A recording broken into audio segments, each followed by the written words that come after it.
Good morning, everyone, and welcome to Beats Evolution. I'm Carly Wilford. I'm moderating today's panel, and it's all about breaking into drum and bass and how to emerge and grow as an artist. So for new musicians, they can sometimes find it quite tricky and feel like a lot of doors are closed. So with the panel today, what we thought we'd do is try and open those up and get advice, support, and tips on the best way to make it within this scene. So I thought how we'd start was if you guys could all introduce yourself and say a little bit about what you do within the industry, that would be amazing. Okay. Do you want to start at your side? Yeah, sure, yeah. Awesome. Hi, I'm Brendan, Futurebound from Viper Recordings. I A&R all the music that comes through to the label. And once I've kind of dissected the good from the bad, I then pass it on to my team, and I let them know what I'm very interested in releasing or who I'd like to sign. And yeah, that's the first stage of getting releases out on Viper.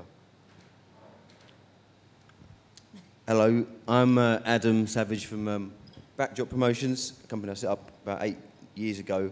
It's a PR company for many electronic labels, independent labels, mostly drum and bass. And we specialise in radio plugging, TV, online, print, media, and club.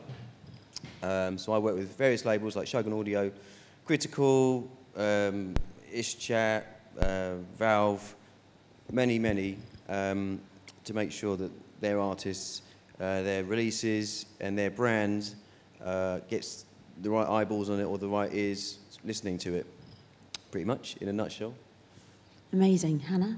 So I'm Hannah. I've worked at RAM doing their PR for the last 2.5 years. Before that, I was a freelance music journalist, so it's quite sort of exciting to see how it works from the other side of things. For publications like The Mail on Sunday, I did a bit at Vice as well. Yeah, so that's pretty much it. My name is Walter Flapper. I own a management company. First and foremost, we manage artists like Noisia, Mefjus, Posei, and Zonderling. And as Flapper Management, we also run the business side of the labels, where the Noisia guys are the A&Rs. We also have a publishing company with the Noisia guys and an events company with them as well. We do lots of things in-house. It's like almost like a 360 degrees company. From making merch to doing the finances and everything. Awesome. So with the internet being the way that it is, there's so much music out there and so many new artists. And more platforms are emerging daily for people to get noticed. Would you say that it's easier for artists to break through now, or do you think it's harder? Well, I think with Noisia, I think it's very interesting. When they started, the internet was kind of just still coming up. This is like 13, 14 years ago. So they were one of the few people who were aspiring producers who were on the internet, on the forums. So now there's millions and millions of producers and DJs who send their music everywhere. But back then it was a pretty small online community, and you could kind of easily become a part of that, or start on the fringes of it and become someone within the scene. We still have people still send us screenshots from DOA, I think, where Noisia ask, "What is a Reese?" Like that's kind of become a meme on itself, and that was a way that they learned and they kind of rolled into it and got noticed by labels, kind of a bit easier than it is nowadays, I think. Yeah. I actually think it's a lot easier for an artist now trying to break through. As Walter was saying, it's kind of going back to before the internet and stuff, when you had people like Bad Company and Edward Schnoptical and stuff like that. It was very organic the way things came through. It was all on the strength of the music.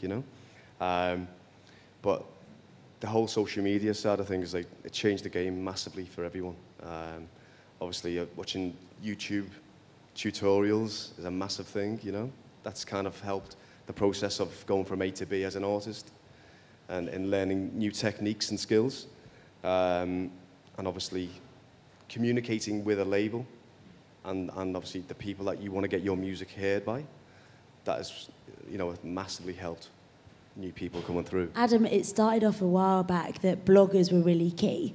And it seems that things are starting to move, even though the bloggers are still key, and it's moving towards curators and playlisting. Has that changed your job? Started to do a lot more of that, yeah. I mean, Spotify and playlisting for the last for a few albums we've done recently. Rockwell's recent album last year was a big one that we experimented on. But I mean, more and more so, I'm finding that a lot of those playlists are very natural. It's not something that you can, at the moment, particularly sort of mould yourself. Do you know what I mean? So, for instance, we got picked up on H&M's playlist a while back for I think that was a rock watch, maybe a Technomatic, but things like that you can't. We're still finding our feet, I think, with that. But your bread and butter is still very much so your media outlets, such as whether it's a Pitchfork, a Mixmag, we can push further afield nowadays. It's not just these specialist magazines like a DJ Mag, like the people like Pitchfork, Billboard, America. They're all picking up on drum and bass, and I think that's very important that we don't sort of sit back and go. You have to spread about. But yeah, certainly the playlisting is another avenue to explore, which we're doing more of now. But yeah, it's exciting. So let's talk about new artists then within that world. Is it really important that they get a PR, or can they do all of this themselves? They must get PR. No, of course you can do it yourself to a certain level, and I think that's what we're seeing. The marketplace is flooded. There's so much noise. Good noise, some of it bad, and it's perfectly acceptable to do it yourself. But you can do it to a certain level. But you need to. There are so many relationships to build. As I said earlier, it's relationships, and you find that person that you can get you into, and get your tune listened to by a producer at Radio 1, by their playlist team, which you might not. You could possibly do it yourself, but it takes a lot of head banging and brick walls to get there. Which the point of a PR is we've already been through all that, and we've got those doors are open for our clients to use. But you can certainly social media yourself, socialise yourself as much as possible, but not too much. I get the impression that some people, you think that's the only thing I have to do. I made I'm gonna act Futurebound or something, or I don't know. And sometimes probably you might well find tunes like that. But I actually think it's important for an artist to kind of learn the ropes and kind of, when they're first starting out, and kind of see, make a few mistakes and kind of learn from them mistakes, because that's the only way that you will kind of grow. I mean, first and foremost, it's always about getting your sound right, more than anything, And I would say, before you start jumping in and sending music out. Yeah, you get a lot of demos Yeah. sent over that are just, you shouldn't have said, I don't know, just, yeah. Yeah. It is. It's hard, man. It's kind of like, as I said before, it's like dissecting the good from the bad, and, there's as much bad as there is good, you know what I mean? But yeah, I think it's important for new artists to kind of learn the ropes and kind of, before they start jumping in with PR companies, finding out, is their sound right? Playing it to friends, and people that they trust, Saying that, though, I wouldn't take on someone that I don't believe in, because you've got to be able to, I can't, personally, some people can, but I can't sell something I don't like. Of course, yeah. So you keep your quality control as a PR company, so when I do phone someone or email someone or whatever, meet them in the street, that they'll listen to me. They won't go, not him again with that, he sent me that thing the other week. But in some cases, artists send me a tune. I say, what can you do? And I can advise them, and I give them some advice. I can steer them in the right direction, steer them to a label that might be able to help them. But yeah, it's I'm not sure that everything gets through. It wouldn't get through the gates, as it were. So for new artists, how do they know when that time's right? What signals should they start to look for that they might need to get their track out there more, expand their team, get a PR involved? Are there any key things that are going to start to fall into place for them?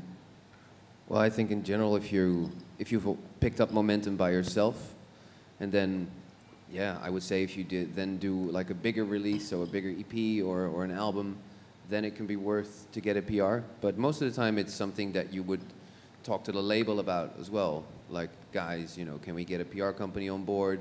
Can we get this PR company because they did this artist that I like and that I feel quite similar to. You know, we should get someone like that on board, and then the label can be like, yeah, fine, or like, no, there's no budget, or we think it wouldn't work, or yeah, I guess with a bigger release. I think like working in-house, we do things a bit differently. Like for Bensley's album, he literally got signed to the label without any music being available to stream online. So basically, we worked with him from the start, and like his first track went to radio. So it's not that there wasn't any momentum on him before. It was just that people hadn't heard of this guy. So it was a different project to work on, but we believed in his music so much that, yeah, that gave us a springboard to work with him and to really push him out there. So, yeah, that is a bit different, like the other side of things. And for us, if I may, if you have a manager, like what we do social media, and we come up with some marketing for the artists that we manage. You know, we have direct connections with UKF and lots of channels as well. I still, for the bigger projects, really prefer to have a good PR agent because they can really oversee everything and coordinate interviews. So I think it's still worth it. Like Adam says, so many more doors are already open, and you don't have to headbang. And I also think that it's important to be realistic about your music. I mean, if you make an underground neurofunk tune, it's not going to get daytime radio play on Radio 1, so don't, you know, waste your money on a radio plugger to do that. You know, maybe specialists, but yeah, be realistic as well about what you really think a tune can achieve, like where you want to aim it. Yeah, I'd say any good label kind of knows the potential in a certain record, you know? So it's kind of like, obviously you're dealing with a good label. They know which boxes need to be ticked in a promo campaign on a release.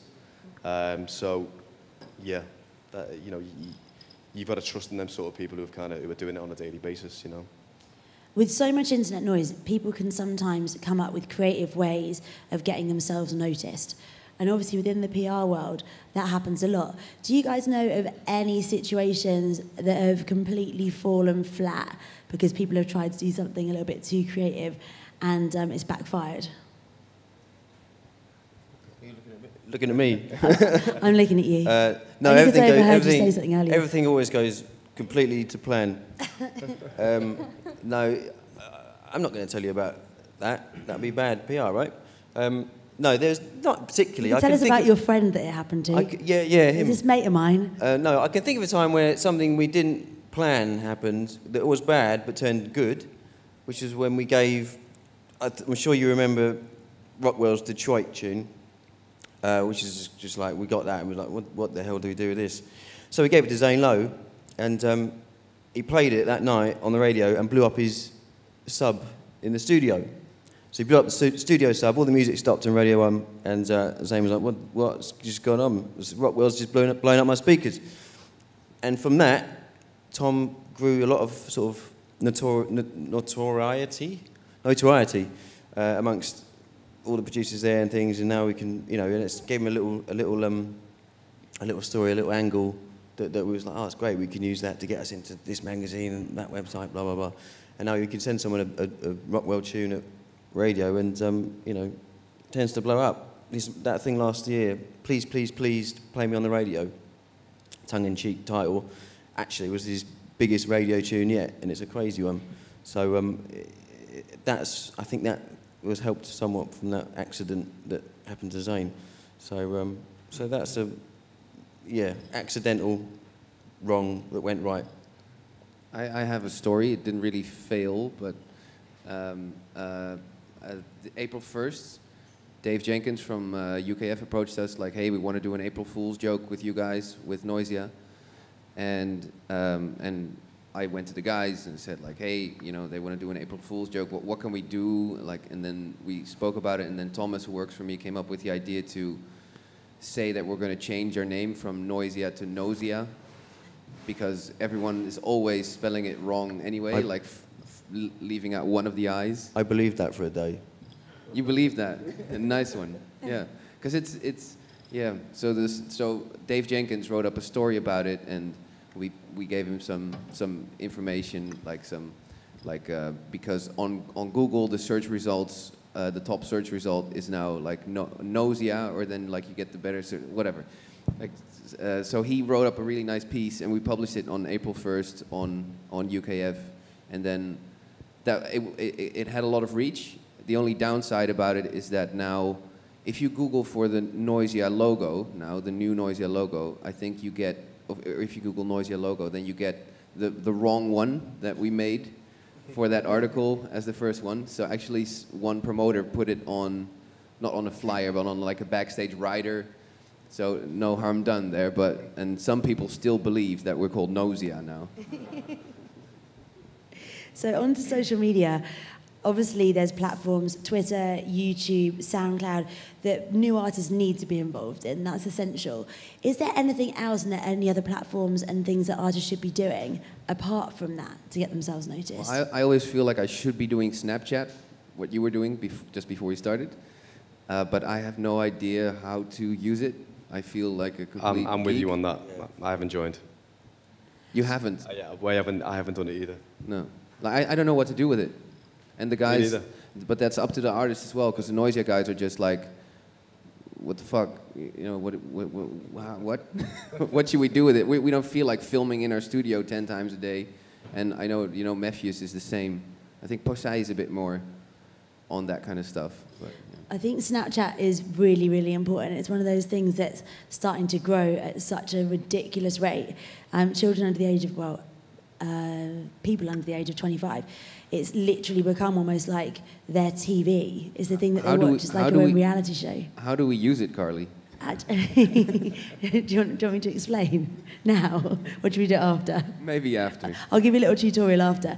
It's getting kind of ridiculous, really, the amount of platforms that you've kind of sell yourself on. It's kind of like, I mean, sometimes when I go on there, you see like people like just doing so many posts, and I'm like, how are you getting some work done? Do you know what I mean? I just haven't got the time to be doing all this stuff, man. I wonder as well, do you remember back in the day when you used to have to wait for a magazine to come out monthly? Yeah. And by the end of the month, you were thinking, I can't wait for that to go out. I feel like we're living in a world where we're constantly being bombarded. So maybe it could be a time for artists to sit back a little bit and be like, actually, I'm going to make you wait for this, and hold back on different platforms, because I just find that... Well, some people do. I mean, like, Break, for instance, he's not on... Break's one of the few that don't do it, and he does really well. Although his last album, I did it, but him personally, he doesn't take part in the social media, Twitter or whatever, and he does a bit of, still retains some of that, you know, mystery, which is a good thing. You're right. I think if you've got something to say it. Yeah. And if you haven't, get back to work. I don't know. I mean, because I don't know the mystery. I mean, it kind of brings you on. Oh, it's a different subject, like the whole dubplate culture and the return of that, bringing some mystery back to the scene, maybe. Yeah. But anyway. I think as a new artist, though, you've almost got to make a little bit of noise, because otherwise no one's going to know about you. So it's trying to find that balance between, are you going to do something completely differently? Are you going to be a new artist that releases just purely on vinyl and get yourself noticed that way, or find a way to cut through, but without completely bombarding people? Something I want to come on to is massive do's and don'ts on social media. What would you guys say are the big do's and the big don'ts? What should artists be doing and what shouldn't they be doing?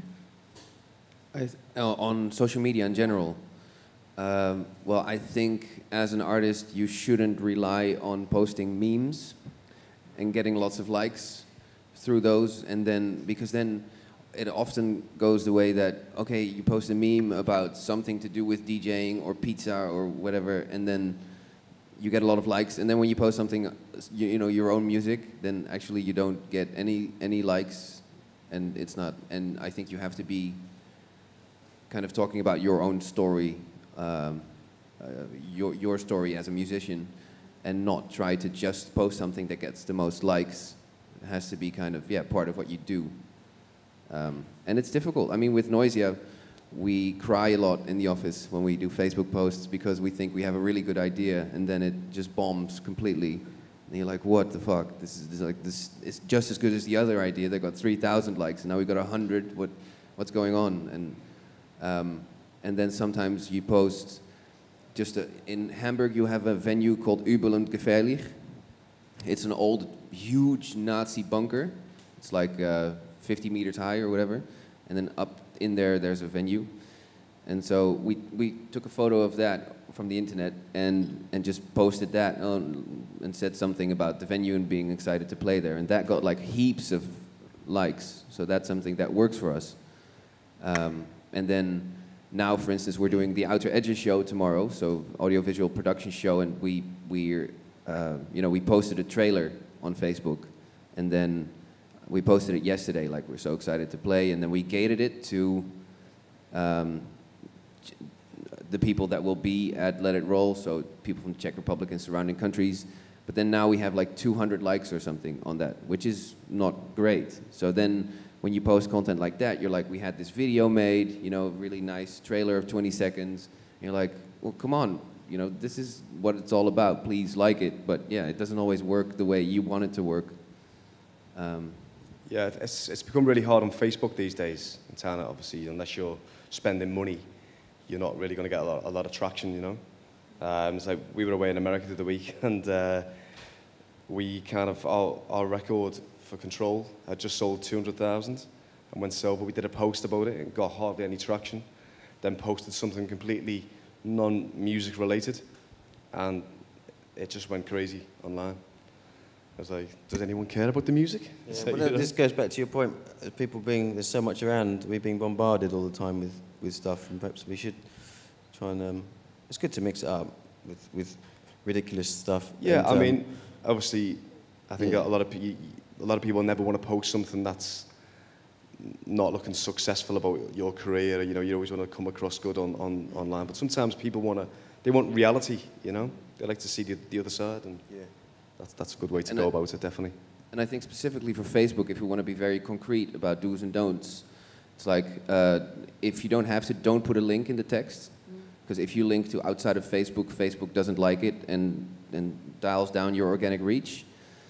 Don't use too much text. If you do video, it's going to perform best if you natively upload it on Facebook. So YouTube links still work as well, but yeah, you'll get more reach if you upload it natively. And we haven't used it yet, but I think Facebook Live is a really good way of interacting and getting a lot of reach. So yeah, those are some. Yeah, like what we do if we want to post a link. So we'll post a photo of something or whatever, and then we'll comment later under the post with the link. So to still get the right organic reach, and then through the link, then let people go to where they want to go. I think you've just given that perfectly with where Facebook's at, because what they're about to do is they're trying to challenge YouTube. So they opened up everything to do with video. So you might notice that you get a notification when so-and-so's gone live. That's being sent to every single person that likes your page. So there's such a big push from them at the moment for Facebook Live and anything video related. So for any new artists, if you can take that picture and turning it into, like you said, a 20 or 30 second video instead, then you're going to have so much more reach. Can we talk about offline? What should people be doing offline to get themselves noticed? Making good music, I guess. I'll let someone else take this one. Yeah, I mean, as I said earlier, it's kind of, if you're a producer, obviously that is the main thing that's going to get you noticed now. Long gone are the days of being a good DJ.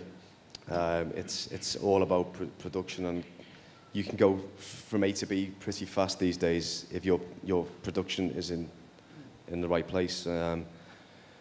But I would say networking as well, I suppose. Yeah, networking definitely.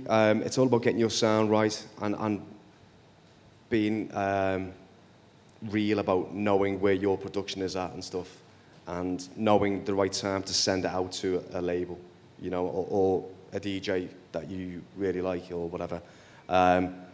And personally, when I get new music, I like to have a SoundCloud link, that has download enabled. I don't want to read your life story. I want to hear your music. I want to be able to click on it and I'm listening to it straight away. It sounds a bit pathetic, but I don't like it when I've got to go and I've got about 4 pages of spiel about who they are, what they do, and then there's a wee transfer link. Straight away, I'm kind of switching off. Do you know what I mean? So yes, you want to, whoever you're sending the music to, you want to give them direct links that they can listen to the music with one click. And make the music relevant to the person you're sending it to as well. Get a lot of stuff that comes through and it's completely, I don't know, they haven't done their research. I make this great new trance record being played by Paul Van Dyke. I love critical recordings. Can you send it to them? That, you know, I do get that quite a lot. So it sounds ridiculous, but people do that still. But yeah, networking as well is important. Music aside, when you're offline, it's good to go out, meet people, and you know, get your face about. And you can, you know, you get invaluable. I used to go down to Swerve was a good one back in the day. And you go down, you meet lots of people, lots of producers, and you can talk, get good advice, and just build relationships. It's you know, good music, good relationships is quite key. So yeah, Music House was so pivotal back in them days. Music House was a place where everyone congregated to cut dub plates back in the day, and I remember when I was a kid coming through in the sea and stuff and just going down there, and I'd be standing next to Goldie, Ronnie Sars, Brian G, you know, Mickey Finn, all my heroes, you know what I mean? And everyone was so safe, you know? Everyone was just like, if you were new there and kind of you had new music, everyone wanted to listen. It was a great time, you know what I mean? Then, obviously... Yeah, it's changed a bit now. Changed a little bit now, yeah. I think the scene could do with a music house again, though. Yeah, well, they've got clubs. There's a few weekly clubs nights going on. There's is it Soul in Motion? That's in London anyway. Yeah, that thing's been growing nice, hasn't it? Yeah, and that's kind of a similar vibe to how sort of Swerve was when it was at the Velvet Rooms or the end. But yeah, that's important, I think. Let's talk about networking then. So for a new artist, they're coming to an event and they can see some of their heroes stood there and they've got music that they really want them to hear.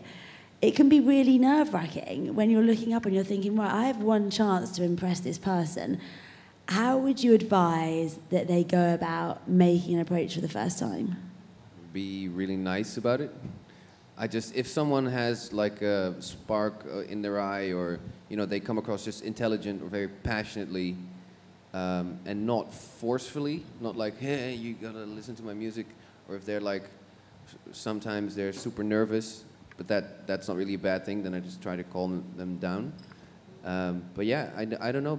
Just be a genuine person and don't expect too much. I guess just be humble and you know, just be like, yeah, I don't know. Just don't make too big of a thing of it. Maybe even just, I mean, if you have something interesting to say about yourself, then do it. But like Brendan said, like don't keep on talking for too much. It's like if the person has accepted your music and is like, I'll give it a listen, then just maybe leave it at that.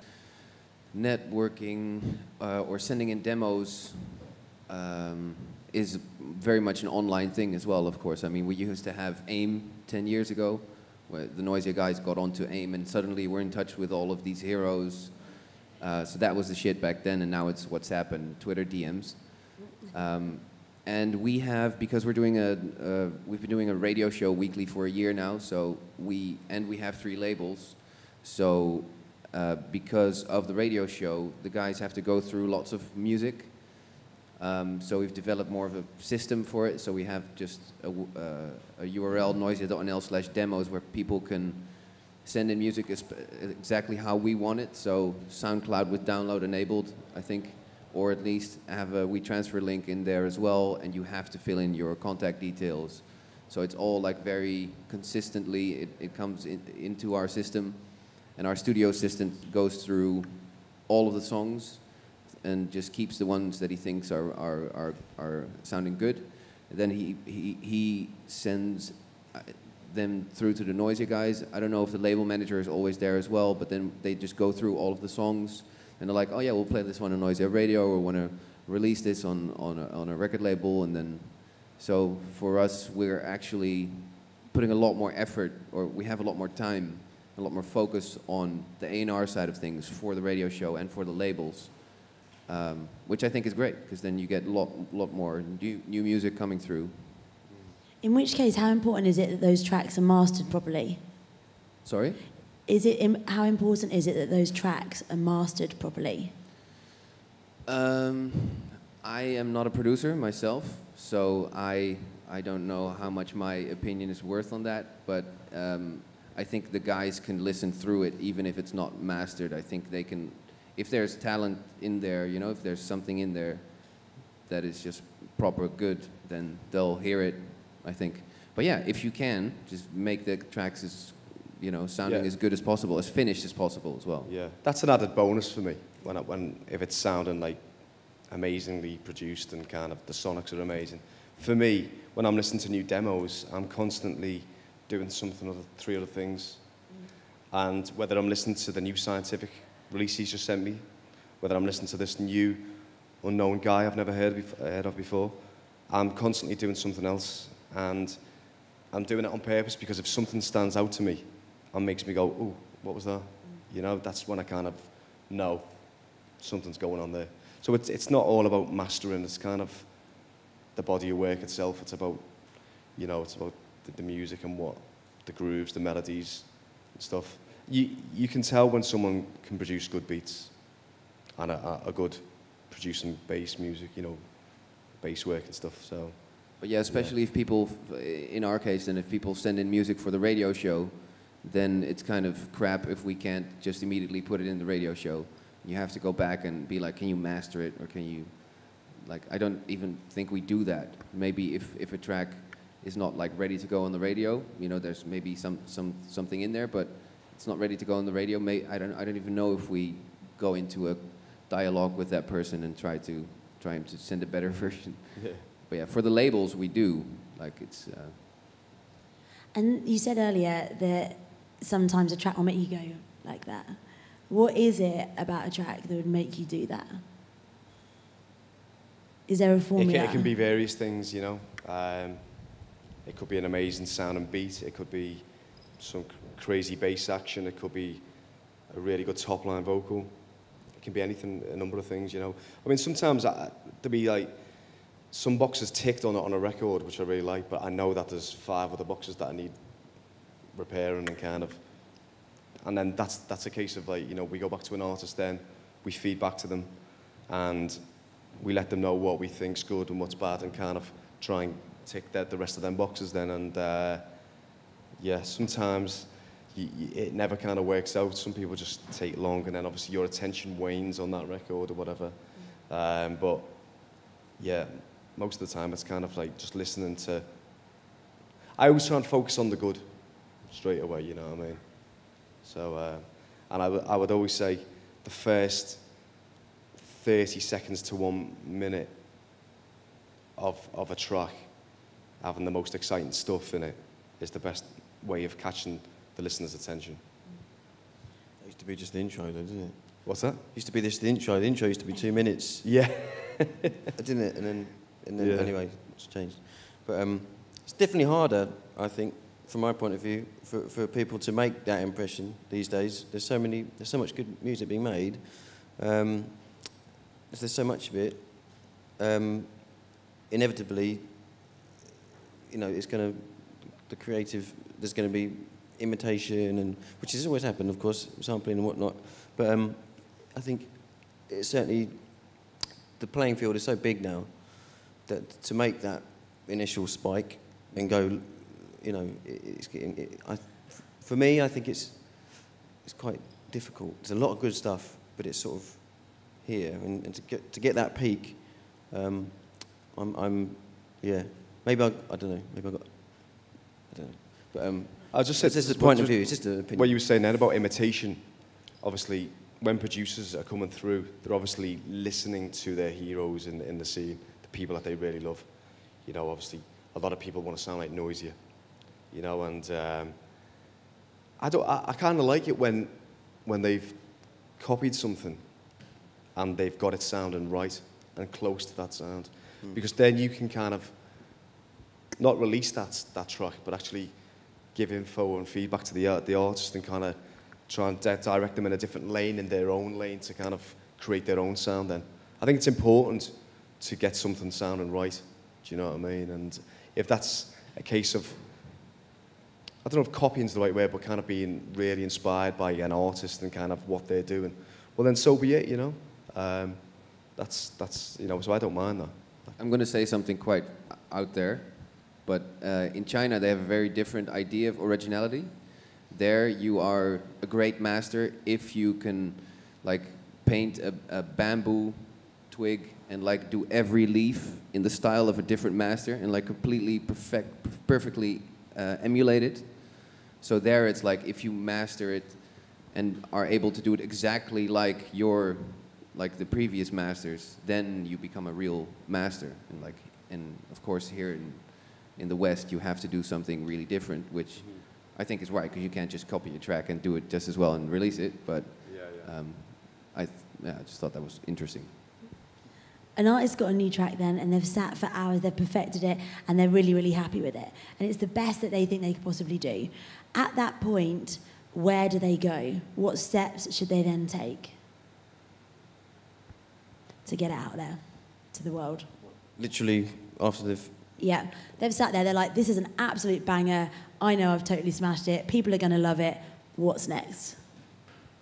Well, obviously the first step is getting it to the right person who you want your music listened to, do you know what I mean? Do you think it should go on SoundCloud? Is that like the central point, or is there anywhere else it should go?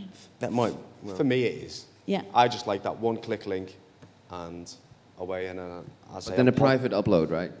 Sorry? Private upload. private one, otherwise you might... private, yeah. You might ruin your chances. If you make the next Planet Dust, stick it online, and moment's gone. But you wouldn't get noticed. Yeah. Do you know what I mean? They should enable download as well. Yeah. Okay, so it's gone on SoundCloud. They then need to start sending that to the people that they rate. Should they do it as a big email, or should they tailor things individually? Should they handpick just a few people to send it to you first? Definitely tailor it. If I get an email which just says hi, comma, like I want to know that they're writing to us and specifically want to work with us. At least make it more personal. It's basically, try and find out the name of the person that you're sending it to. Yeah. And have the feeling that they've thought about it as well, that they've given it thought, like, okay, I have this track and I really think this would work with you guys, and that's what you need to do. You need to think about what is this, what is it similar to, which label would fit. I mean, if you're making, a very happy melodic vocal drum and bass tune, then maybe that's not something for Vision Recordings. So that's, maybe go to Hospitality. And be specific about it. And don't at loads of people on Twitter the same message. That's a good one. See that quite a lot. Terrible thing to do. Okay, so from there then, they've then sent out that track to some people. They then have to sit back and wait for a response, or do they then have to chase? What do you reckon? Say that again? So they've sent the track out, and then they're waiting for a response. Do you just sit and wait, or do you chase? I don't like to be chased, for demos at least. I'm like, I have an inbox, I check my inbox, and it's, at least for me, like I have a lot of other stuff to do as well. And I guess also, now if I get any demo sent, I just tell them, please send into noisia.nl/demos. So it then all just goes in the right way, and we make sure that it's all checked. Like everything we get sent is listened to, so people don't have to chase us. Okay, so from there then, they've then been sitting quietly, they haven't had a response. As an artist, what do you then do? Do you then say, right, stuff it, I'm going to make it public on SoundCloud, I'm going to start to do this myself, if no one picks up on it? I mean, there's a number of reasons why no one's responded to your music. Obviously, sometimes it just slips through and it just hasn't got listened to for whatever reason. I would kind of, if I was a new artist doing that, then I would kind of go away. I would work on new music and just keep trying, It's just like, artists have got to realise that not everything's going to get through the net, some things are going to slip through. But yeah, it's just a case of perfecting the sound and how they come across and stuff. As Walter said before, it's kind of like when it's more personal. And you're more likely to kind of want to listen to someone's track if they've put, "Hi, Brendan, massive fan of the label, love your sound, I've made this track," rather than someone saying, "Hi, here's my new track." You know, so yeah, they're just going to keep trying. It's you know, keep the music coming. And I do think it's good to put music on SoundCloud publicly as well. You know, if you don't land it with a label or anything, and you still feel that's a really good track, because if I get someone's SoundCloud link, or I stumble onto a profile, and they have like a couple thousand plays on each tune, then I'm like, oh, there's something there. It's encouraging. Of course, it's all about the music, but to see that there's something going on, because there's a million people on SoundCloud, so then if there's a couple people who apparently stand out and are able to get a couple of thousand plays on tunes by themselves, then there is something going on already, which is easier for us to latch onto. And Hannah, I want to know with regards to that. Say, for example, an artist decides they're going to put it onto SoundCloud, and it starts to get a little bit of traction. Is there certain platforms that they can approach personally to try and get them to be backed? I would say that approaching them personally can be a good idea, but having someone represent you can also be probably a better idea, because they will have the contacts, and like I said before, if they see your name and they know that the music that you represent is normally of like a high quality, they're more likely to pick it up, and it can obviously be quite daunting to approach certain platforms and to not know whether or not you'll get a reply, because even if it has had a few thousand plays, it might not necessarily be picked up because of like the volume of submissions that a lot of people do get. Say, for example, they haven't got a team, they haven't got anybody like that. What platforms should they be approaching? Are there some key ones, especially in drum and bass, that they should be targeting? For us, primarily UKF, obviously, Neurofront Grid. I think it all depends on the type of music that is coming out.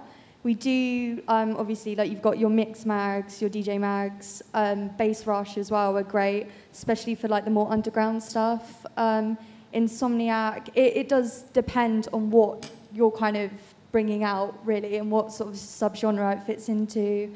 So yeah, you really do need to tailor it, because all it can take is one email that that they don't really think is appropriate for them, or it's really off center from what they usually publish.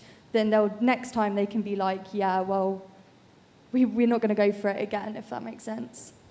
A new artist makes a track, it completely blows up, the internet goes completely wild. How can that artist ensure that they stay in people's consciousness for longer, rather than just being a quick hit that then disappears? Is this a scenario where it came out on a label, or? Either independently or on a label. Yeah, because if you have a label or manager, then they have to make sure that, besides the music, that you stay relevant, or that it gets sent to the even more relevant people who are then interested, and then you can work with. But I guess, yeah, keep making music, do the same thing. Yeah, maybe shows, DJing. I mean, that goes sort of hand in hand. If you are with a label, chances are that label will do shows as well. So yeah, that's a big part of it. I mean, you can be. I mean, I can think of one very big producer who hasn't made a tune for a very, very long time, but he DJs every weekend out and about. Massive producer. I won't say who he is. You all know him. But yeah, so you can keep yourself relevant by just doing that even. But I mean, you've had tunes behind you to sort of give you that step, I suppose, that step up. But yeah, just rolling promo after your release comes out. There's lots of that's what we do as part of my job with labels and artists, coming up with an angle for a story. Okay, so such and such hasn't been in the news for long, for a little while, so let's come up with something, whether it's even a tour date or a little exclusive glimpse, such as he's working on an album, blah blah blah. So things like that, coming up with an angle for a story when there's no music about, can be done. But it's quite difficult. Yeah, it's quite difficult for an emerging artist, I suppose, to do that.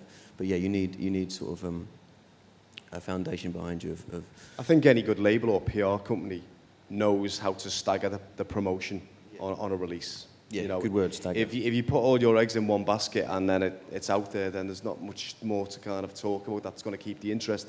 So it's about trying to get the reach far and wide around the globe. You know, there's a lot of avenues that you can attack now. Do you know what I mean in terms of PR? But yeah, it's important to kind of an artist as well, not to kind of just rely on that track. It's kind of they have to get. It's become to a point now where if you're not releasing every 3 months to 4 months, you can easily be forgotten about now, you know. Anyone who takes the foot off the gas slightly, you know, it's a dangerous game, you know, for all of us, you know. You've got to be constantly having content out there, whether it's a mix, DJ mix, whether it's like talking about the record that's just come out, you know. But it's important to have follow-ups quick now, you know. Some really, really sound advice. What would be awesome is if any of you guys out there would like to ask any questions. Amazing. One sec, we're going to get you a mic, mate. Hey, what's your name? Liam. Hey, Liam. How much into consideration do you take a DJ's sort of social media presence?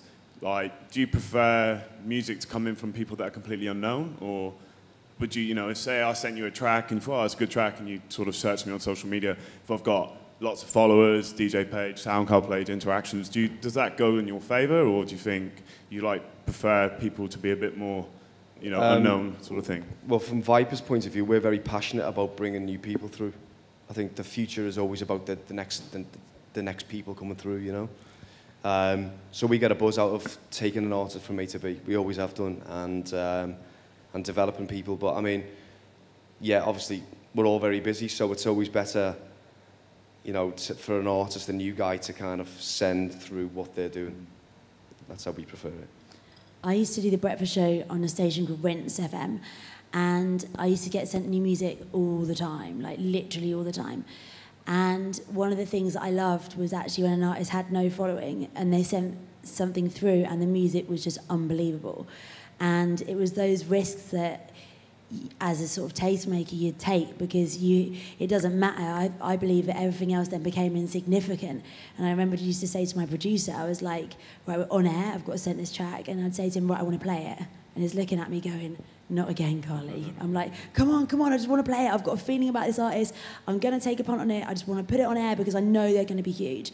And there was so many artists that I did that for that got their very first radio play that are now on lineups of festivals all over the world. And I think, I don't know about you guys, but sometimes it's that feeling, you feel something in your heart and you just know, and then stats and stuff don't matter because you have a feeling with that tune. It does something to you. It stirs something within you that it could be a timing thing, it could be a track thing, but I think sometimes it's really important to find those people within the industry that have real authenticity and heart with what they do and get it in front of them. And then if you know the time's right, then things will align for you. I just want to go back to what you were saying, is sometimes if you get sent music and it's not completely ready, you could miss that chance, because if you do it once and you do it again and you do it 3 or 4 times and the music's still not ready, I then get to the stage now where I probably won't open the email.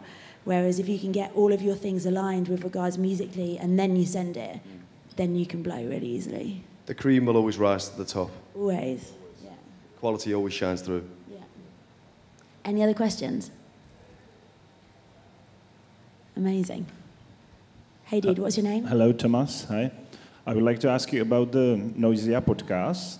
If it's working, if it's worth it to do it, and generally, all of you, if you can comment, how do you see the future of podcasting? Because for me, a SoundCloud playlisting is a little bit silly. I prefer to have a podcast with some kind of deep commentary and some more information.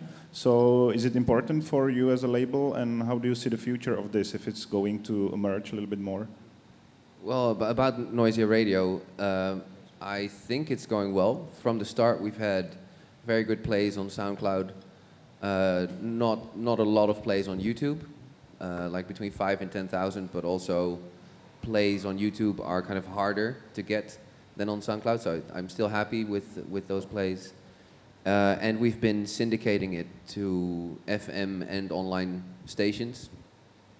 So around 10 FM stations worldwide play the show every week as well, from Melbourne to Moscow to Toronto. And especially when the guys are on tour, lots of people in the industry come up to them, like basically everyone is like, dude, I love listening to Noisia Radio, really helps me, but you know, fresh music and it's kind of fun. Yeah, and I think it's been a good influence on them, like really getting their head down, listening to all of the demos that come in, be engaged with new music, the demos that are sent in, but also just all of the promos that we get from more established artists. They go onto SoundCloud looking for halftime beat stuff. So it's a very cool way for them to be really engaged with the new music, whereas before this they were maybe a little bit more just only looking to themselves. So yeah, I feel like it's a success. Yeah. For me, I was, like I say, on Rinse, and as soon as I left, I went into this bit of a weird space because I realised that radio was changing very quickly. So I looked at all the big platforms and realised that my voice probably didn't fit there. So I decided to start my own radio show. It's called Sister. And we release it once a month because of the reason that we were saying earlier. I just felt like I was bombarding people with content. And so we do an hour-long podcast. Anyway, we put it onto SoundCloud randomly. And we're now 8 episodes in. We just got signed to CAA. We're starting touring off the back of it, and it's just been launched on radio in America, on Dash Radio. So I think if you can really find a niche, have a voice, be consistent, in a world that's completely filled with so much music, people are going to people that they trust and people that they know are going to give them what they want to hear. So if you can keep authenticity within that, I mean, for me personally, it's worked amazingly. Within 8 months, we're signed by one of the biggest booking agents in the world, and we're playing amazing festivals just off the back of a podcast. I don't make music. So I think it's really important, actually, and I think a lot of children nowadays, we're not going to have FM radios in cars anymore. That's not going to be a thing. We're going to have tablets that are going to be there with apps. So it's already starting to happen. So if you can be ahead of the game and be one of the people to do that first, then I think you're going to be in an amazing position. Great, congratulations. Any other questions? No?